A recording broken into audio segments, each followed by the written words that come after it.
Hello and welcome back. This week we're going to be talking about regulation and clearly, generally we're talking about regulating emerging technologies, but our focus is going to be on artificial intelligence and big data on the one hand, and blockchain, DAOs and other applications of blockchain on the other. So I want to start off by talking about the ways that we balance innovation and protection or risk, and really have that conversation so that we can all be on the same page when we're talking about what regulation is and needs to be in a digital age, in a world where we're seeing many emerging technologies. So on the canvas, the table that is reproduced in tiny, tiny writing, which you won't even be able to see if you're looking at it on a screen, this table, which comes from a book called Understanding Regulation, Theory, Strategy and Practice, written by Baldwin, Cave and Lodge, basically is a table outlining a range of different rationales for regulating things. So I particularly want to focus on thinking about public good and moral hazard, about planning and social protection.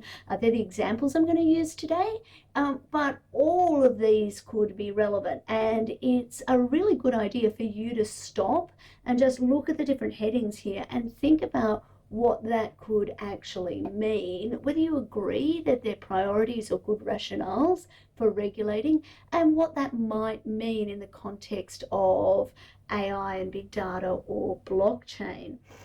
So let's start with public good and moral hazards here. So a moral hazard that's an economics term. It'll be quite familiar to many of you business students, I'm sure. But a moral hazard arises often when there's an asymmetry of information. So a really good example of a moral hazard is somebody who's got no experience of dealing with the law coming to see a lawyer. They go and explain what their problem is, and the moral hazard is that the lawyer could look at it, see a really easy way to solve the problem, but because this person doesn't know anything about the law, they could say, oh yes, this is a very difficult problem, it's going to take me 100 hours of time to fix it up, and it's going to cost you, I don't know, $1 million. Now, and in practice, actually, they've asked ChatGPT what the answer is, they've got it straight away, and they could fix it by filling out a form. The example I often use is me going to a mechanic. There is definitely a moral hazard there. I have not only no knowledge, but absolutely no interest in how my car needs fixing. And so, I'm constantly faced with it. Oh, love, it's the who's a majig, it's the whatchamacallit, it's a big job, it's going to be, it's going to take you 3 weeks, you're going to be without a car, blah, blah, blah. I've been watching Drive to Survive. It seems to take less than a second to change 4 tyres. So why it always takes me days and weeks to get new tyres, I have no idea. But anyway, enough about me. So that's what a moral hazard is. Now, clearly, there are regulations, consumer protection regulations, for example, that are designed to minimize the moral hazard and to regulate, to prohibit making people take advantage when there is that asymmetry of information. But when we're talking about public goods, so what are we talking about there? Again, an economics term, we're talking about things like clean air, national defence, non-excludable and non-rivalrous goods, meaning that everyone benefits from them and one person's consumption doesn't detract from another's. Regulation helps address market failures where private markets underprovide public goods, and it also mitigates moral hazards where a party takes risks knowing others will bear the consequence. For example, regulation can ensure data privacy as a public good and prevent companies from exploiting user data. Some of the stuff that we've talked about earlier on in this course includes questioning whether or not we should regulate for a right to know what has been inferred about us from the data that we've provided, because there is the potential for a moral hazard there. We think, I don't care, I got nothing to hide, I don't care what Facebook knows about me or what images it has of me or similar. I don't really care what Be Real does with my data, because I'm just sharing with friends without necessarily realizing that there is a collection of a whole lot of information about where photographs were taken, that using AI modules means that we can look for people who might look like us in different places, a range of different things. See, my imagination today is not good enough to think about what those hazards might be. Another thing that's really important is planning. Planning is crucial for long-term strategic development, especially for emerging technologies like AI and blockchain. Regulation is and will play a key role in coordinating different sectors and stakeholders, ensuring that technological advances are aligned with the goals that we have for a society and the values that we have. Another thing that I think is really important here is social protections. Social protections are necessary to ensure that the benefits of technology are distributed fairly and equitably. Regulation helps protect vulnerable groups from potential harms and ensures that technological advancements don't exacerbate existing inequalities. Now, with this in mind, those of you who are looking at these technologies through a business lens can be thinking about, well, what is likely to happen in the future in relation to regulation? And by understanding the rationale behind which regulation is developed, you can start to build out that pestle, build out that analysis of what the political, economic, social frameworks are going to look like in the future. And although none of us can predict the future, you can make some educated guesses as to what directions things might be going in, which in turn can inform the ways that your products and services are developed with future regulation in mind. Or it may be that you're going out and lobbying to see what influence you can have over what that regulation should look like. So another thing to talk about quickly before we go too far is how regulation is different from the common law. I just want to discuss this briefly, and I'm very happy to talk about this in more detail in class. So when I'm talking about regulation here, I'm using the term really broadly. I'm talking about the rules, principles, standards that are issued by governing bodies or regulatory agencies. That might be legislation at the highest order, it might be regulation, or it might even be policy guidelines at an early stage. These kinds of rules or regulations are designed to control or govern the behaviour of individuals, organisations or industries. Sometimes they're mandatory, and we're really focusing on that, but sometimes, and we've talked about this in earlier sessions, they might be industry standards, which are often voluntary. The thing I really want to point out about regulation, though, in this context is generally we're talking about regulating the future. We're anticipating what kinds of behaviours we want to prohibit or encourage, and then we're setting up sets of written rules that can be understood that generally mean that when somebody wants to do something in the future, they've got a framework and a set of rules to comply with. On the other hand, when we're talking about common law, we're really talking about a system of law that's been developed over hundreds of years, starting in what is now the United Kingdom and adopted in many, many other places across the world, including Australia. It's a system of law that's based on precedent, on judicial decisions and precedents. Now, it sits alongside regulation.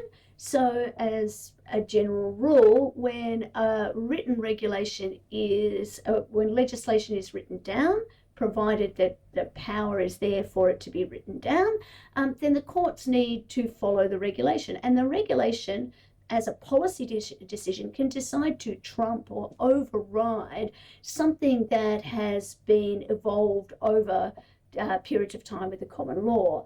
Let me give you an example. For a very long time, up until 100 years or so ago, the common law, there was kind of a set of precedents in the common law that effectively said that married women couldn't own property. And that effectively was legislated away because essentially people saw their rights, saw what needed to happen, and there was legislation that changed the rules. Similarly, the common law said that the king's oldest, or the monarch's oldest son, got to inherit the farm. That was changed by legislation in the UK a little while ago. So because legislation looks to the future, the existing heir to the throne, even though he was not the oldest child at the time that legislation was passed, still got the gong, or will get the gong shortly. But his grandchildren, if the oldest grandchild were a girl, that's the child that would inherit. A weird discussion point, but hey, that's just what's coming up in our lives shortly.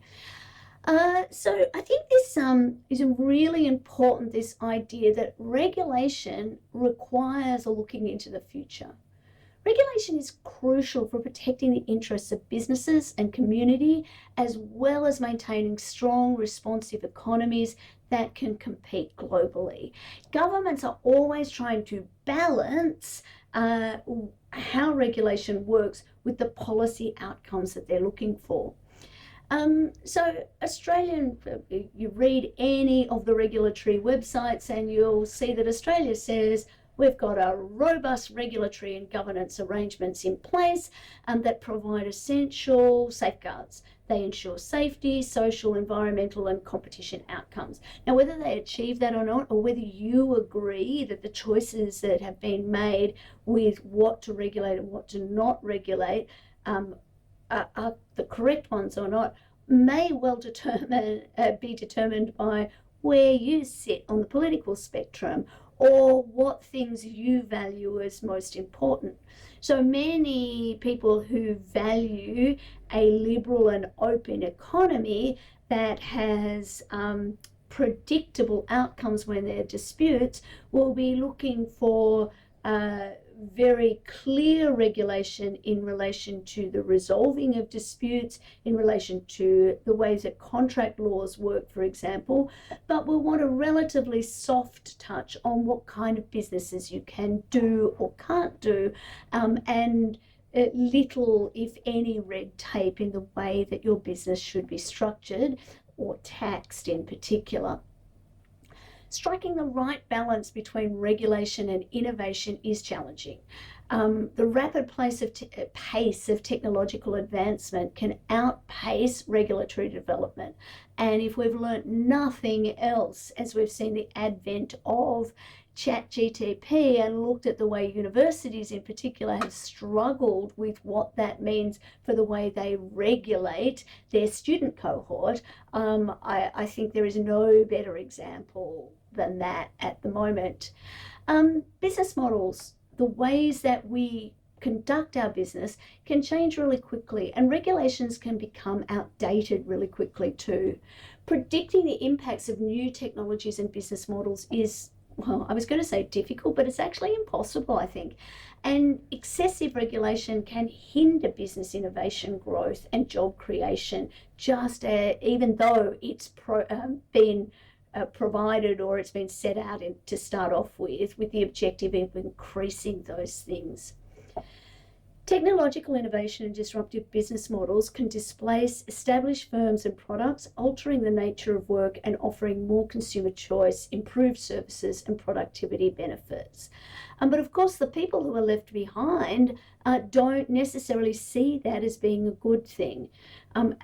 One of the things I love to do, if you're on campus and you're in Russell Street, wander over and walk into the trades hall and have a look at the boards that are up on the walls that show the names and the unions that past presidents of the trades hall, or what's now the ACTU, have come from.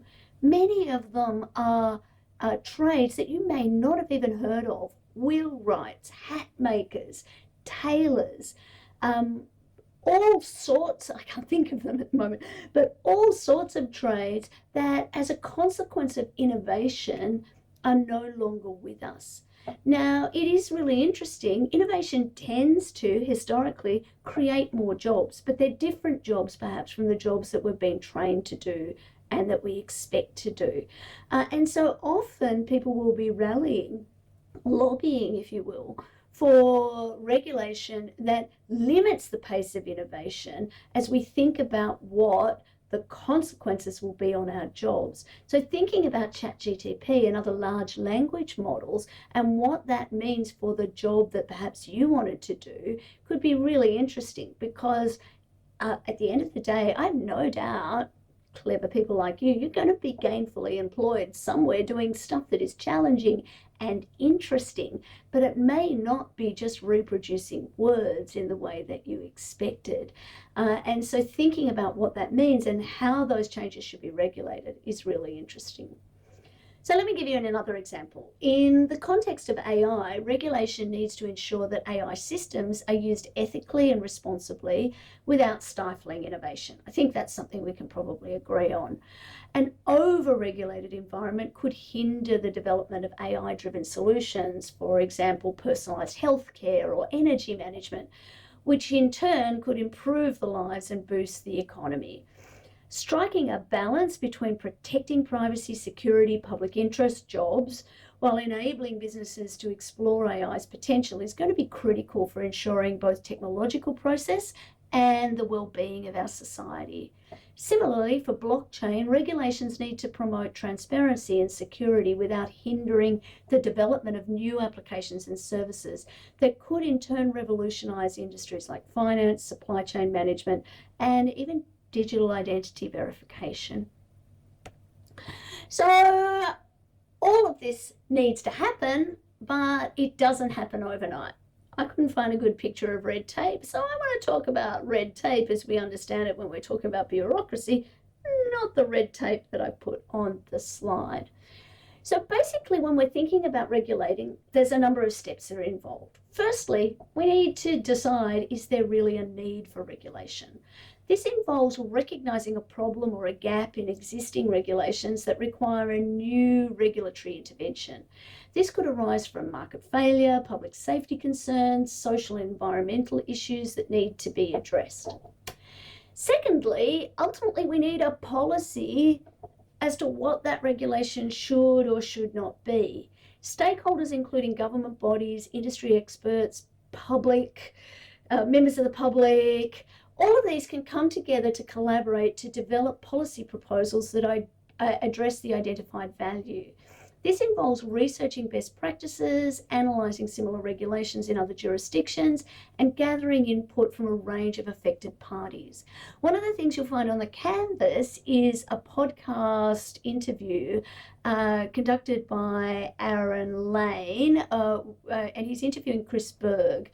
Both Aaron and Chris are involved in RMIT's blockchain Hub, and Chris Berg, together with Professor Jason Potts, were part of the committee that was involved in the development in 2020 of Australia's blockchain roadmap, so the roadmap for policy development. Now, this is a really interesting document. Clearly, it's a little bit out of date already, but in the absence of more direct policy, it's probably the best thing I can point you to. I think it's really interesting to hear Chris Berg talk about what was involved in the development of the policy roadmap, and it'll get you really thinking about what's involved in policy development. A really important part of developing regulation is assessing regulatory impact.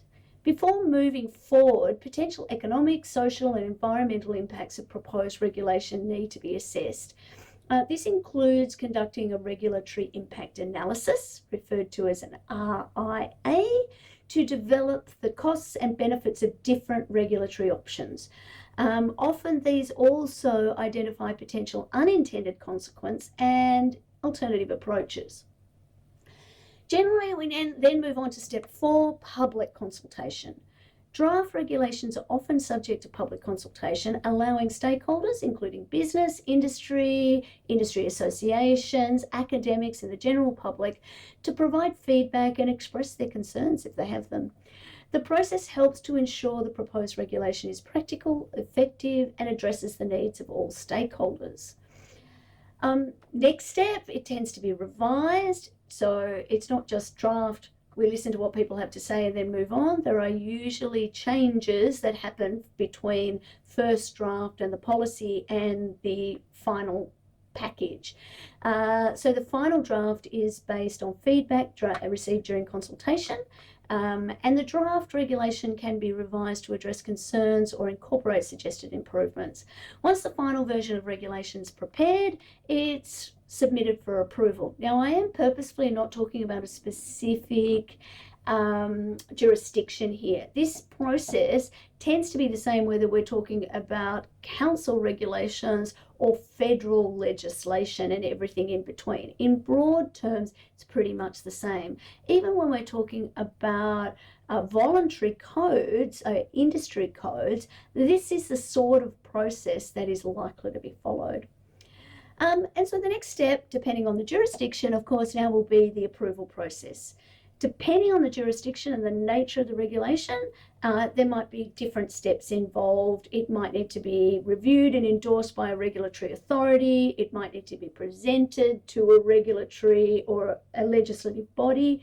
It might need to be signed by a government official. Think back to what we talked about recently when it came to DAOs. This same process, it could well be just putting it to the vote. But it doesn't stop when the regulation is approved in its final form. Regulation, regardless of whether it's soft or hard regulation, needs to be implemented and enforced. Once the regulation is approved, it becomes binding, whether that's on those who have voluntarily subscribed to it, whether it's to the smart contracts in the context of a DAO, or whether it's actual law because it's been passed by legislation. So once it's binding in that sense, it needs to be implemented by the relevant organisations or individuals. This could involve developing guidelines, providing training and resources, setting up enforcement mechanisms, so inspections, audits, or reporting requirements, or just hitting the button so the smart contracts will execute. Now, in a well-ordered system, we're also looking for monitoring and evaluation. After implementation, the effectiveness of regulation is continuously monitored and evaluated in a good system anyway. This can include tracking compliance rates, assessing regulation's impact on intended issues, identifying areas for improvement, looking for feedback, which in turn might result in updating or amending or changing the regulation in some way to ensure its ongoing effectiveness. So on the Canvas, there's a page devoted to talking about roadmaps, which is really that process of how policy becomes regulation and focusing on the road mapping process in particular. The National Blockchain Roadmap, developed in 2020, which I mentioned a couple of minutes ago, is a really good example of a policy roadmap that's influenced regulatory development for blockchain technology. Well, it's influencing that. I think we've still got quite a way to go before we're really clear on what that regulation is going to look like. When assessing a policy roadmap, it's a good idea to consider the factors that are relevant to thinking about the policy generally. So when you're looking at it, think about the objectives and goals. Do you agree with them? Given that we've had a change of government since that came out, do you think that these are still likely to be the policy goals, the objectives that are relevant and that should be front and centre? Think about whether there are appropriate authorities or stakeholders involved in the compilation of that roadmap. Think about the resource constraints, the legal requirements, the external accountability, and the incorporation of implementation and evaluation into the policy design. Take a look at it and think about the usefulness of documents like that for those of you who are looking at rolling out blockchain solutions in your businesses. Lastly, before we move on to talking about permissionless innovation, I just want to highlight the reasons that you've been given one of the key readings. So Weimer and Marin basically have been asked to read their introduction to a special issue of the European Journal of Risk Regulation. It's a special issue on regulating new and emerging technologies. And clearly what they are doing is summarizing the other articles in the paper. So they're very, very high level, but I think it's a really useful reading for you to start thinking about what the issues are. Now, as they say, and I agree, maybe you don't, technological innovations are critical drivers of economic, social, and environmental progress. Assessing new technological risks ultimately confronts a deep uncertainty and with limited knowledge, and it's crucial to study the ways in which law and regulation can successfully respond to and adapt to technological process. Sorry, I'm reading a little bit there straight from the article. That's essentially the premise that they are starting with. They basically argue that law is crucial for managing the tension between innovation on one side and risk on the other. And it tends to be seen either as an obstacle to innovation or that it's unable to protect society from risk. So many people are dissatisfied with the law, and these guys, Weimer and Marin, are identifying the difficulty of the task that we set for the law or for regulation in this space.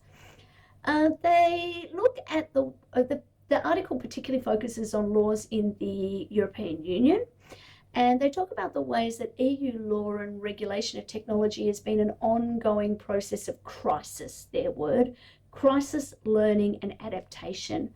It's been challenging to manage the tension between internal and external pressures, including the need to comply with legal obligations of external economic governance regimes. So the reading, remember, it's essentially an introduction to this special issue of the journal, summarize a range of ways that the articles in the journal look at lines of inquiry for interdisciplinary research on law and regulation for new and emerging technologies.